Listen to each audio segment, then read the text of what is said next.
And crypto, that's been a stunning year as well. I've been long crypto. I made the switch, bought Solana into the sell-off last year, and switched my ETH this year, and Solana's up 650%. So it's been a great year, but I think this is just the prequel of what's to come. Crypto family, welcome back to the channel. Aaron from Bitcoin Bros coming back at you with another cryptocurrency video. As you just saw in that clip from Raoul, he thinks that 2024 is going to be even more explosive than 2023 was for crypto. So in today's clip, we'll be checking out a recent clip from Raoul, and he's talking about what he sees for crypto in 2024.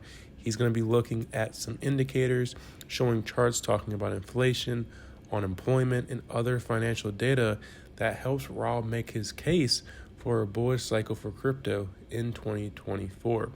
Make sure to watch all of this in today's video. A lot of useful information. Definitely wanted to share this with you guys. And he also has a massive price prediction for Ethereum in 2024 at the end of the video. So make sure to stick around for that as well.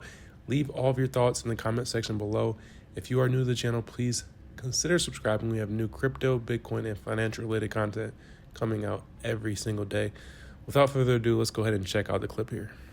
Next year, well, here we start to see the economic indicators picking up. So the Empire and Philly Fed, the average of those is already showing an uptick. They're crossing that kind of zero level to say, hey, growth is about to come back. The ISM News orders minus inventories, this is a classic business cycle indicator, probably the most classic. It gives you a 3-month lead on ISM and it's screaming higher. It's telling us that the ISM is going to recover pretty sharply.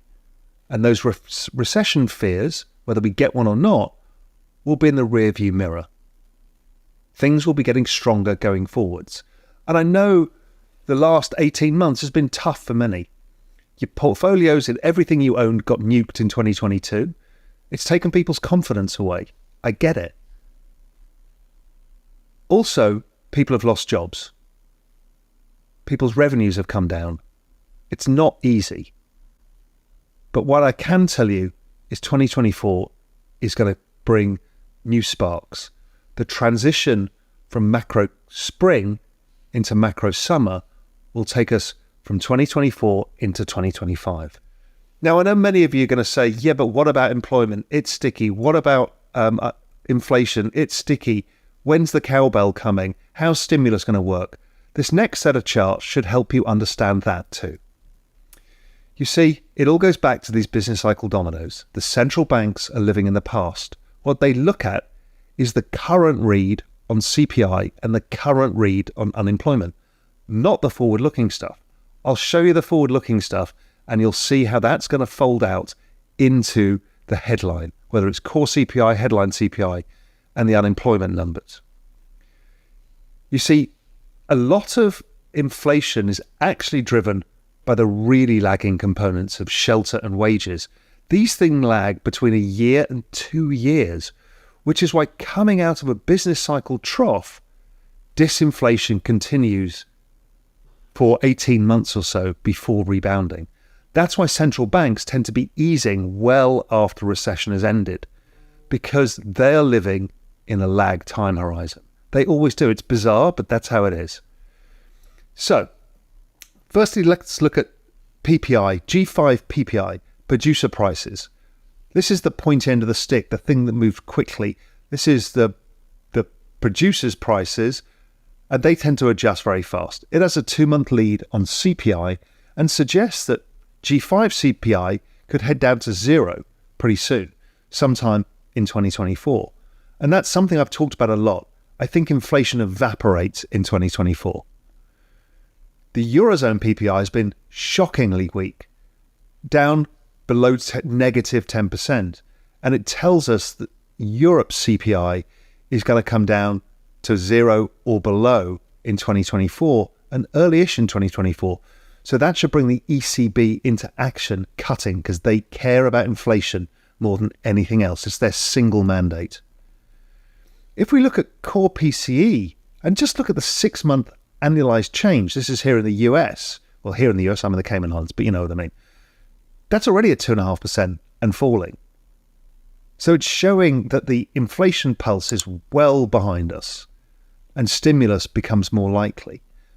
Even just using the base effects of core CPI year on year, we get to negative by the end of 2024. Do we get there or not? I don't know, but I think we're going to get very low and lower than the market expects, and that would be a surprise. It'll be a surprise on the upside of risk assets because it will mean more stimulus. And I think that's a really important thing. It also takes away the headwind from the economy. Now, obviously, we know with CPI, it's a bit of a con because those prices never come down. Even if we get a little bit of deflation of 1%, it doesn't make it easier for people.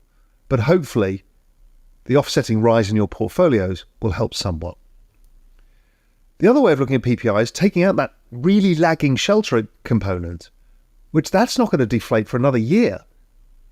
It'll keep deflating for a year or so. But if we take that out, core inflation is already at 2%. Now, I know you can say, well, why do I care about, inflation that doesn't include my house? The point being is it's showing the trend.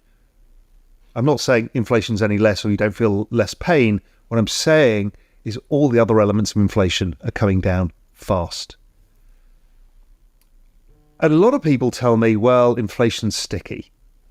And most people don't come up with any facts as to why that is. It's a hunch. They want it to be sticky. They want to relive the Volcker glory days. They don't want technology stocks to rise because they want to see the world that they know succeed, which is kind of crazy. You have to just look at the data and not bring your own biases to it. I mean, there is a probability, I'm not discounting it, that something changes in the inflation structure. But with this aging population, I think it's difficult.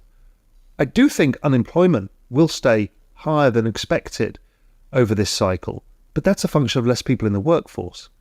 And that's offset by the baby boomers who don't spend as much.